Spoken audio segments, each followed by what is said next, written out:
Hi അസ്സലാമു അലൈക്കും, welcome back.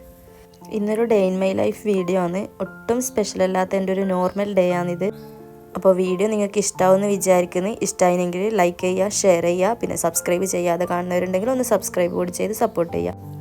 അപ്പോൾ ഇന്ന് ബ്രേക്ക്ഫാസ്റ്റിന് ഉണ്ടാക്കുന്നത് തേങ്ങ അരച്ച മുട്ടക്കറിയും പത്തിലുമാണ്. അതിന് വേണ്ടിയിട്ട് മുട്ട പുഴുങ്ങിയെടുത്ത് അതൊന്ന് എണ്ണയിലിട്ട് ഫ്രൈ ചെയ്യുന്നുണ്ട്. ഫ്രൈ ചെയ്യുമ്പോൾ കുറച്ച് മുളക് പൊടിയും മഞ്ഞൾ പൊടിയും മാത്രം ഇട്ട് കൊടുത്തിട്ട് ഫ്രൈ ചെയ്യാം. പിന്നെ ഇതിലേക്ക് വേണ്ട ഉള്ളി, തക്കാളി, പച്ചമുളക്, ഇഞ്ചി, വെളുത്തുള്ളി ഇതെല്ലാം കൂടി നന്നായി വഴറ്റിയതാണിത്. ഇതിലേക്ക് മുളക് പൊടിയും കുരുമുളക് പൊടിയും ഗരം മസാലയും ചേർത്ത് കൊടുത്തിട്ടുണ്ട്. ഇനി നമുക്ക് അരച്ച് വെച്ച തേങ്ങ ഇതിലേക്ക് ചേർത്ത് കൊടുക്കാം.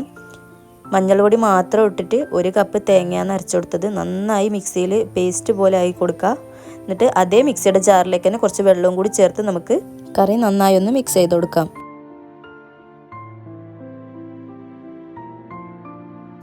ഇനി ഇതിലേക്ക് ഫ്രൈ ചെയ്ത് വെച്ച മുട്ടയും കൂടി ചേർത്തിട്ട് കറി നന്നായി ഒന്ന് തിളക്കാൻ വേണ്ടി മാറ്റി വെക്കാം. പിന്നെ ഇത്രയും കാലം വീഡിയോ ഇടാതിരുന്നത് സത്യം പറഞ്ഞാൽ മടിയായതുകൊണ്ടാണ്, അല്ലാതെ വേറെ റീസണൊന്നും ഇല്ല. ഏകദേശം 1 കൊല്ലത്തിന് മുകളിലായി വീഡിയോ ഇടാത്തതിപ്പോൾ. അപ്പോൾ ഇനി മുതൽ കണ്ടിന്യൂസ് ആയി വീഡിയോസ് ഇടാൻ ഞാൻ ശ്രമിക്കാം. അപ്പോൾ എല്ലാവരും സപ്പോർട്ട് ചെയ്യാം. ഈ ഒരു ടൈമിൽ തന്നെ പത്തിലും കൂടി റെഡിയാക്കി എടുക്കുന്നുണ്ട്.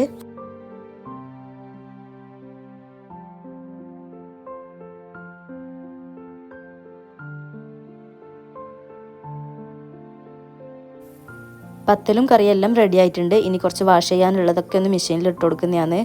അപ്പോൾ ഇന്ന് ബെഡ്ഷീറ്റെല്ലാം മാറ്റിക്കൊടുത്ത ദിവസമാണ്. അത് അങ്ങനെ തന്നെ മെഷീനിലേക്ക് ഇട്ട് കഴിഞ്ഞാൽ പിന്നെ നാളത്തേക്ക് പണിയൊന്നും ഉണ്ടാവില്ലല്ലോ. അതുകൊണ്ട് ഇപ്പോൾ തന്നെ ഇട്ട് കൊടുക്കുന്നുണ്ട്.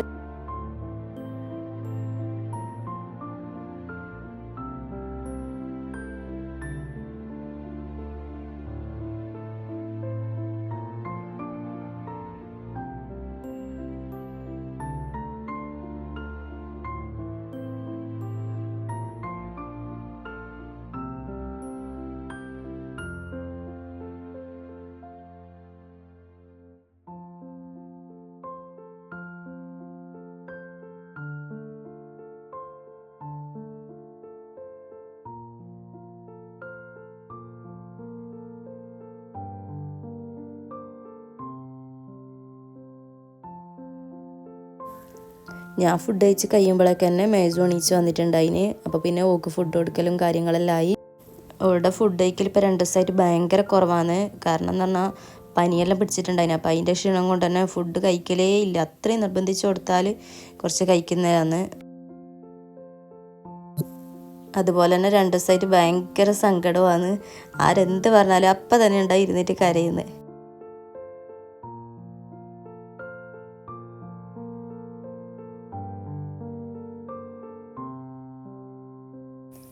ഇന്ന് കുറച്ച് ക്ലീനിങ് പരിപാടികളെല്ലാം ഇല്ലത്. കാരണം ഇതാ ഒരുപാട് സാധനങ്ങൾ എന്തെല്ലോ ആയിട്ട് കിടക്കുന്നുണ്ട്. അപ്പോൾ കുറേ ചാടേണ്ടതെല്ലാമാണ്. അങ്ങനെ അതെല്ലാം ഒന്ന് ക്ലീൻ ആക്കുന്നുണ്ട്. നമ്മളിപ്പോൾ എത്ര വൃത്തിയാക്കി വെച്ച് കഴിഞ്ഞാലും ഒരാഴ്ച കഴിയുമ്പോൾ വീണ്ടും പഴയതുപോലെ തന്നെ ആയിട്ടുണ്ടാവും. അങ്ങനെ ആയിരിക്കല്ലോ എല്ലായിടത്തെ അവസ്ഥ. ഈ ഒരു ക്ലീനിങ് കഴിഞ്ഞിട്ട് പിന്നെ നേരെ കിച്ചണിലേക്കാണ് പോയത്. കിച്ചണിൽ ഫുള്ള് ക്ലീൻ ആക്കാനുണ്ടായിന്. ബ്രേക്ക്ഫാസ്റ്റ് ഉണ്ടാക്കിയതും കഴിച്ചതുമായിട്ടുള്ള പാത്രങ്ങൾ കഴുകാനും മൊത്തത്തിലൊന്ന് ക്ലീൻ ചെയ്യാനെല്ലാം ഉണ്ടായിന്.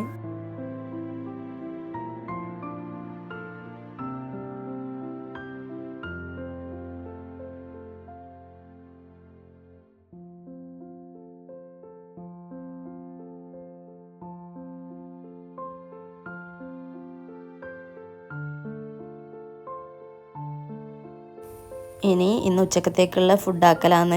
ഒരു നോർമൽ ഡേ എന്ന് പറയുന്നത് അങ്ങനെയാണല്ലോ.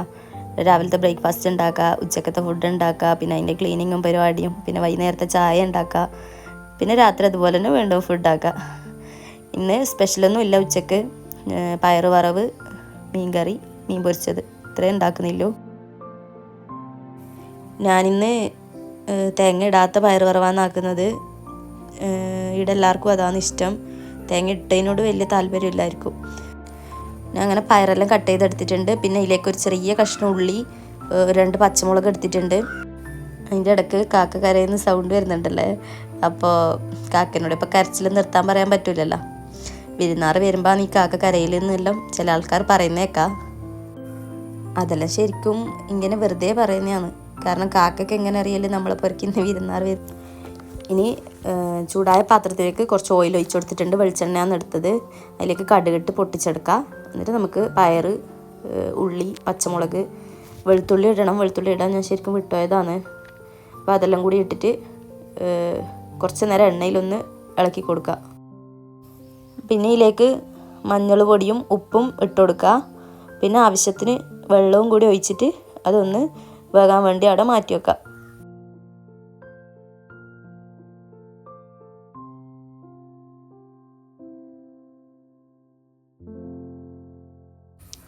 പയർ വറവ് ഏകദേശം റെഡി ആയിട്ടുണ്ട്. ഇനി നമുക്ക് മീൻ പൊരിക്കുന്ന പരിപാടിയാണ്. മീൻ മസാല തേച്ച് കുറച്ച് നേരം വെക്കാൻ വേണ്ടിയിട്ടാണിത്. അപ്പോൾ അതിന് ഞാൻ അയില എടുത്തിട്ടുണ്ട്. അതിലേക്ക് മുളക് പൊടി, മഞ്ഞൾ പൊടി, ഉപ്പ്, കുരുമുളക് പൊടി ഇതെല്ലാം ചേർത്തിട്ട് നന്നായി മസാല തേച്ചിട്ട് ഒരു അരമണിക്കൂർ അവിടെ റെസ്റ്റ് ചെയ്യാൻ വെക്കാം. മീനിലേക്ക് മസാല എല്ലാം നന്നായി പിടിക്കട്ടെ.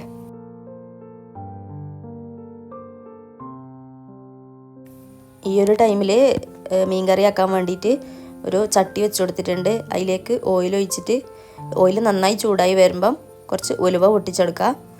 പിന്നെ അതിലേക്ക് ഉള്ളി, വെളുത്തുള്ളി, പച്ചമുളക്, കരിയാമ്പിലെല്ലാം ഇട്ടിട്ട് നന്നായി ഒന്ന് വഴറ്റി കൊടുക്കുക. മീൻ കറിയിൽ പുളി നിർബന്ധമാണല്ലോ. അപ്പം ചിലവർ പുളിയായിട്ടിടും, വാളംപുളി അങ്ങനത്തത് ഇടും, അല്ലെങ്കിൽ ചിലവർ മാങ്ങ ഇടും. ഞാനിപ്പം നമ്മൾ ഇവിടെ തന്നെ ഉണക്കിയ മാങ്ങയാണ് ഇടുന്നത്. അതിൻ്റെ കൂടെ തന്നെ തക്കാളിയും കൂടി ഇട്ടെടുത്ത് നന്നായി വഴറ്റി കൊടുക്കുക.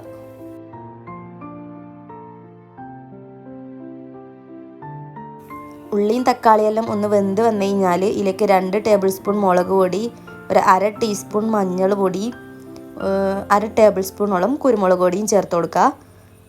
കുരുമുളക് പൊടി ചിലവർ മീൻ കറിയിൽ ചേർക്കലില്ല, പക്ഷെ നമ്മളിവിടെ ചേർക്കലുണ്ട്. നല്ല ടേസ്റ്റാണ്.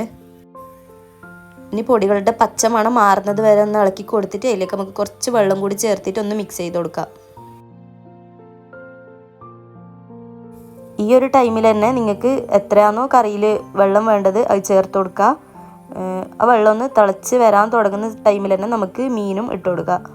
ഞാനിപ്പോൾ ഇവിടെ അയില തന്നെയാണ് എടുത്തത് കറി വെക്കാനും. അങ്ങനെ ഇത് അത്യാവശ്യം വലിപ്പമുള്ള ഒരു അയിലയാണ്, അതുകൊണ്ട് തന്നെ 3 എണ്ണമാണ് എടുത്തത്. ഈ ഒരു ടൈമിൽ തന്നെ ഉപ്പെല്ലാം ഒന്ന് ചെക്ക് ചെയ്യുക. പിന്നെ മീൻ വെന്ത് വരാൻ വേണ്ടിയിട്ട് ഇത് അടച്ചു വെക്കുക. പിന്നെ കുട്ടികളെല്ലാം അപ്പുറത്തുനിന്ന് കളിക്കുന്നുണ്ട്. എൻ്റെ മോളും പിന്നെ അപ്പുറത്തെ വീട്ടിലെ 2 കുട്ടികളും വന്നിട്ടുണ്ട്. അപ്പോൾ അവർക്കെല്ലാം കൂടി പായസം കൊടുക്കലാണ്. ഇത് നമുക്ക് ഇന്നലെ ഒരാൾ തന്നതാണ് ഈ പായസം. നല്ല ടേസ്റ്റ് ഉണ്ടായിന്. ഇന്നലെ പിന്നെ കഴിക്കാൻ പറ്റിയിട്ട് അതുകൊണ്ട് ഒന്ന് ഫ്രിഡ്ജിൽ വെച്ച് തണുപ്പിച്ചിട്ടല്ല അങ്ങനെ കഴിക്കുന്നതാണ്. ചൂടോടെ കഴിക്കുന്നതിനെക്കാട്ടി കുറച്ചും കൂടി നല്ലത് ഇതുപോലെ തണുപ്പിച്ച് കഴിക്കുന്നതായിരിക്കും.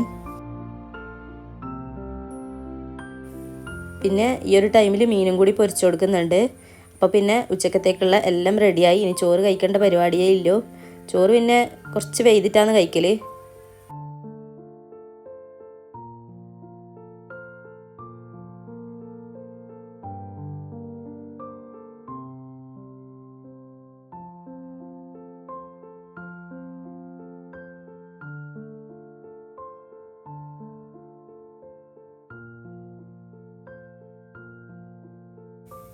അങ്ങനെ ഇതാ ചോറെല്ലാം കഴിക്കുന്നുണ്ട്. ചോറ് കഴിച്ച് കഴിഞ്ഞിട്ട് കുറച്ച് നേരം ഒന്ന് റെസ്റ്റ് എടുത്തിട്ടുണ്ട്. അതിന് അപ്പാന്ന് ഉമ്മ പറയുന്നത് നമുക്ക് ഇന്ന് ചായക്ക് പഴം പൊരിച്ചത് ഉണ്ടാക്കാം. ഇന്നലത്തെ ദോശമാവില്ലേ അതിൽ പഴം പൊരിക്കാന്ന്.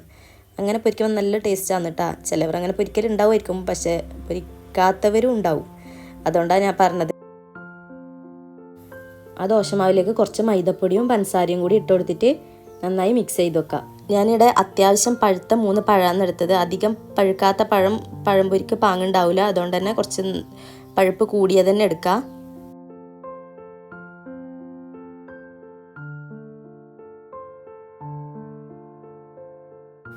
ഈ ഒരു ടൈമിൽ ഓയിൽ ചൂടാൻ വെച്ചിട്ടുണ്ടായിന്. ഇനി അതിലേക്ക് ഓരോ പഴവും ഈ ഒരു ബാറ്ററിൽ മുക്കിയിട്ട് ഇട്ട് കൊടുക്കുക. പഴം പൊരിക്കുന്നതെല്ലാം എല്ലാവർക്കും അറിയുന്നൊരു കാര്യമാണ്. പിന്നെ ഞാൻ എൻ്റെ വീഡിയോയിലായിട്ട് ഒന്ന് പറഞ്ഞതേ ഇല്ലൂ. പിന്നെ എൻ്റെ വീഡിയോ കാണുന്ന എല്ലാവരും ഒന്ന് സപ്പോർട്ട് ചെയ്യുക.